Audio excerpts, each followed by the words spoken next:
8 नवंबर 2016 TV screen पर अचानक एक ब्रेकिंग न्यूज फ्लैश होती है और देश के प्रधानमंत्री नरेंद्र मोदी देश को एड्रेस करने आते हैं। उनके चंद शब्दों ने पूरे देश की सांसें रोक दी। ऐलान हुआ कि 8 नवंबर 2016 की रात 8 बजे से भारत में 500 और 1000 रुपए के नोट बंद किए जा रहे हैं। ये महज कागज के टुकड़े रह जाएंगे और लीगल टेंडर नहीं रहेंगे। इस ऐलान के बाद भारत की सड़कों, बाजारों और घरों में हलचल मच गई। लेकिन इस फैसले का असली भूकंप दिल्ली या मुंबई में नहीं, बल्कि सरहद पार पाकिस्तान के कराची शहर में आया था। ये एक ऐसा मास्टर स्ट्रोक था जिसने रातों रात एक बड़े साम्राज्य की जड़ें उखाड़ फेंकी। और भारत के इस ऐतिहासिक फैसले के ठीक 26 दिन बाद कराची में एक ऐसी मौत होती है जो पूरी तरह संगीत गुमनाम होती है। ये मौत किसी आम इंसान की नहीं थी। ये मौत उस शख्स की थी जो पाकिस्तान में हवाला, नकली नोट और अंतर्राष्ट्रीय मनी लॉन्ड्रिंग का सबसे बड़ा सरगना था। वो एक ऐसा खूंखार दुश्मन था जिसने भारत को बर्बाद करने की पूरी तैयारी कर रखी थी।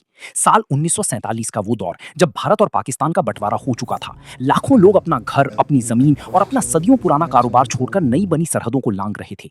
इस उथल पुथल के बीच गुजरात का एक व्यापारी परिवार भी अपना सब कुछ छोड़कर पाकिस्तान की जमीन पर कदम रख रहा था। उस परिवार के मुखिया थे अब्दुल सत्तार खनानी। अब्दुल सत्तार गुजराती मेमन कम्युनिटी से ताल्लुक रखते थे।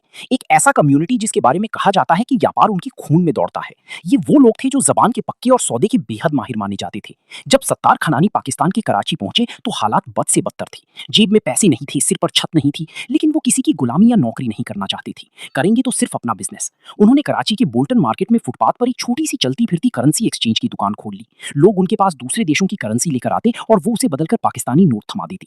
धीरे धीरे इसी से उनकी रोजी रोटी चलने लगी। 2 मई 1961 सत्तार खनानी के घर जुड़वा बेटों ने जन्म लिया। एक का नाम रखा गया जावेद और दूसरे का अल्ताफ। ये दोनों बच्चे जब बड़े हुए तो पिता के साथ उसी बिजनेस में जुड़ गए। उन्होंने फॉरेन करेंसी की इस बिजनेस को इतनी बारीकी से समझा कि 1980 के दशक की शुरुआत तक आते आते दोनों भाइयों ने पिता का पूरा कारोबार अपने हाथों में ले लिया था। उसी दौर में कराची के व्यापारिक गलियारों में एक और नाम तेजी से उभर रहा था, हनीफ कालिया। हनीफ का काम भी करेंसी की इर्द गिर्द घूमता था, लेकिन उसका तरीका अलग था। वो प्राइस बॉन्ड ट्रेडिंग का काम करता था। उस वक्त पाकिस्तान सरकार की एक स्कीम थी जिसमें लोग फिक्स्ड प्राइस का प्राइस बॉन्ड खरीदते थे। इस पर कोई ब्याज नहीं मिलता था, लेकिन लकी ड्रॉ के जरिए भारी इनाम जीतने का मौका होता था। हनीफ जैसे चतुर ट्रेडर लकी ड्रॉ से ठीक पहले बाजार में ये अफवाह फैला देती थी कि किस नंबर की बॉन्ड पर इनाम जीतने की चांस सबसे ज्यादा है, और वो बॉन्ड उनके पास रहता था। 1000 रुपए का बॉन्ड 1500 में खरीदा जाता और बाजार में आर्टिफिशियल डिमांड पैदा करके उसे और भी महंगे दामों पर नीलाम किया जाता। इसी चालाकी से हनीफ ने काफी दौलत बनाई। जैसे जैसे 90 का दशक करीब आ रहा था, पाकिस्तान की अर्थव्यवस्था दुनिया के लिए खुल रही थी। गल्फ देशों में काम करने वाले पाकिस्तानी मजदूर बोरियां भर भर कर पैसा अपने देश भेज रहे थे। ये वो वक्त था जब खनानी ब्रदर्स को समझ आ गया कि अगर उन्हें बड़ा